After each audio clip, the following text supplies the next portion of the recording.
What's going on, everybody? You found Bottom Tier Collector, and I'm your host, The Bearded One. As always, thank you for liking, subscribing, and commenting on my content.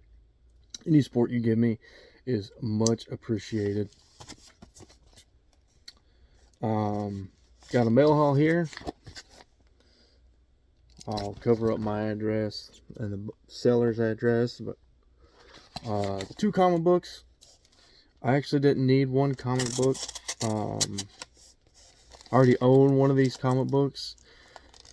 I essentially paid for the other comic book I didn't own, and the price was just so good. I usually don't do that sort of thing. I just want the book I need. I usually don't buy extras or duplicates. I really don't like that kind of stuff. But the price was, I don't want to say too good to pass up, but the price was good enough. And this is a book I've been sitting on for a long time. Trying to penny pinch, I guess, and save every last penny I can get out of this book, because it is a back issue, it is oversized, and it's just, I feel like it should be a $1 book, or it should be a $5 book, and I can't find it anywhere in the wild. I've been looking for this book for years. It's square bound, so be that as it may, I finally pulled the trigger because the price is too good. I won these books for about $8 after taxes and shipping. And most of the time, I cannot find this book for under $15 just by itself. And sometimes this book is listed as high as $50 raw, no slab. This isn't even a key. The only intrinsic value to me in this book is the size of it. It's square bound, it's oversized, so maybe it deserves not to be a $1 book, but I just, $15 for this, and nobody but me cares about it. You know, it's taken me a while to pull the trigger on it, because I just didn't want to buy the first book I saw. Finally got this thing untaped. So first up, we have the book I already own, Judge Dredd and Lobo, Psycho Bikers versus the Mutants from Hell. I've read this before. I own it. Fun little story, little action story. I don't know what else to say about it. You get Judge Dredd, you get Lobo, you get a lot of action, a lot of explosions, and it's a fun book. Probably throw this in the Cole pile video. Still haven't turned in the pile from that Cole video I made, so I'll just add this and get a little more store credit, you know, a little more, maybe get another $1 added to the pile. And then the book I paid for, the book I wanted, the reason why I paid $8, Lobo's Fragtastic Voyage. I hit a collecting milestone with this story. I now own every single book with Lobo's name on the cover, or in the title. Probably a goal, like a milestone I could have met a long time ago. But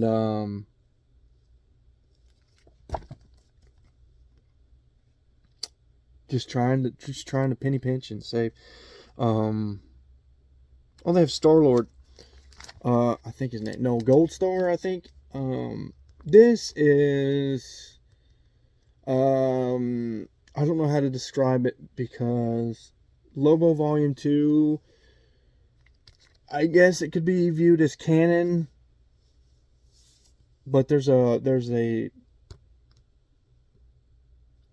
trying to think of the word, what is the word? A spoof. There we go. There's a parody character of like the superhero archetype. Gold Star appears in Volume 2.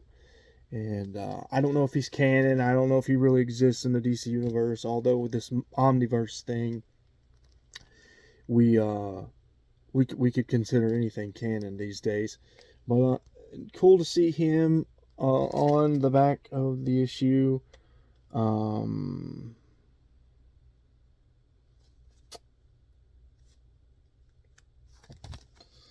the condition's pretty good. Excuse the dead air, guys. I'm sorry.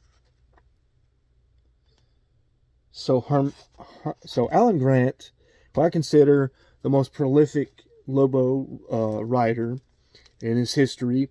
I love Keith Giffen. He's the father of Lobo. Him and Roger Slifer created Lobo. Keith Giffen was a part of many iconic Lobo stories and arcs, and he was largely responsible for not only creating Lobo, but giving us the Lobo we all know and love. Not the Omega Man 3 Lobo, although he did both iterations. But I consider Alan Grant the writer that carried Lobo through his peak, and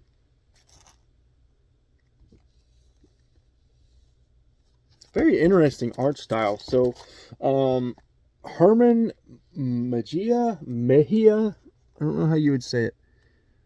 That's the art style here. Very unique. I've never read this. I don't know anything about it. There's a page of the main man right there.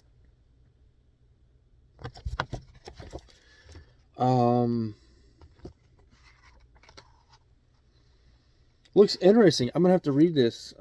I got a couple Lobo square bounds I need to read. I got Batman Lobo in the mail a couple months ago. I still need to read that. And now this, and I'm excited to complete that milestone. I now own every single book with Lobo's name in the title or on the cover, you know.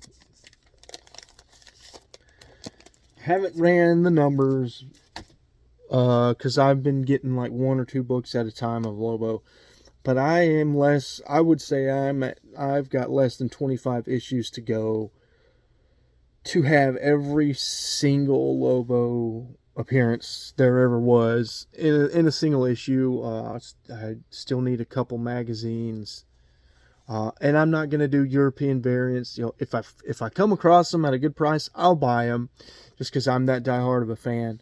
But I'm not really going to hunt them. I'm not going to pay a premium for European variants. And I'm not going to do like encyclopedias. Again, if Lobo's in an encyclopedia or an atlas at a decent price, you know, on clearance or something, this is the box I have all my trade paperbacks in. I have the history of the DC universe. Lobo's in it, and I paid like $5 for it, so I will purchase the ancillary appearances, but I don't have to have them. I'm mainly just concerned with the floppies, the single issues, and the trades. That'll do it for me, guys. I am in position to secure the only big book left in my way of completing the Lobo appearance history. It's a book. I don't want to say the name because I don't want any of you out there like stealing this opportunity from me. This book is a special book. It's the first print, cover A. Well, there's only one first print. There's no variants. It's a square bound book. It's an oversized book from the 90s, I believe, and like a 9.8 could go as high as $500 in a slab, and even raw books are listed at like $250. And I've been given the opportunity to purchase the book at less than half of $250, which is incredible. It's a great deal. The seller claims that the book's been lightly read, lightly handled, in great condition. There's a controversial panel in that book, and it was so controversial, DC tried to erase it from history.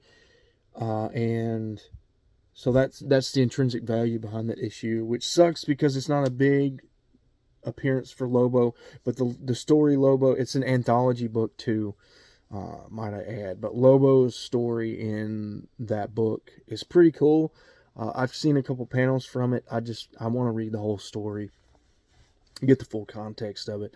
So here in the next couple of days, I'm going to gather my resources, and I'm probably going to pull the trigger if the book is still listed. If that offer still stands, I'm probably pulling the trigger in the next couple of days. And then, I mean, we're wrapping up. We are literally rounding third base and heading home once I get that book. I think after that book, I need the DC heroes, the DCU Secret Files heroes and villains book. That's like a $10 to $15 book, because it's the first appearance of a certain iteration of Stargirl. I don't know if it's the first Stargirl. I feel like Stargirl is a golden age or a silver age character for DC, but this particular iteration of Stargirl, that is her first appearance. So that's what makes it a $10 or $15 book. And then I need a couple variants from the 2017 Justice League of America run that are $10-ish books. I need Old Lady Harley number 5. Lobo's in that book. That's the first appearance of like Old Man Arthur Curry, I think.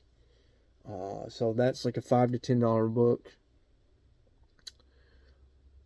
Teen Titans Go number 11, volume 2, not volume 1. Teen Titans Go number 2, number 11. That's a book I need, and it's really hard to find, and I've looked it up. There's no key value. I don't understand the intrinsic value behind that book and why it is hard to find for under $10 or $15. I'm camping on that book. That might be the last book I buy, just because I don't understand. Just kind of like this Lobo Fragtastic Voyage, I don't really understand why some of these. I know inflation's a thing. I know the dollar is being devalued, but outside of that stuff, I don't really understand why Teen Titans Go Volume 2, number 11 is. You can't find it for $5. Well, I'll pay over cover. That's not the issue, but I don't really want to pay $10 or $15 for a book that has nothing going for it, when there's minor keys I need that go for the same price it's being listed for. I don't know. We'll have to see. I'm rambling. I'm sorry for the energy, guys. I know my brain's a little mush right now. I've been working at my house, and this heat wave is god awful, and I'm pretty dehydrated. I need to go hydrate. Thank you guys for watching this video. I'm excited to finally put a video up again. I need to get on more ancillary content, topics and stuff to keep the channel consistent and running. While these comic books hauls are few and far between. As always, thank you for supporting, and until next time.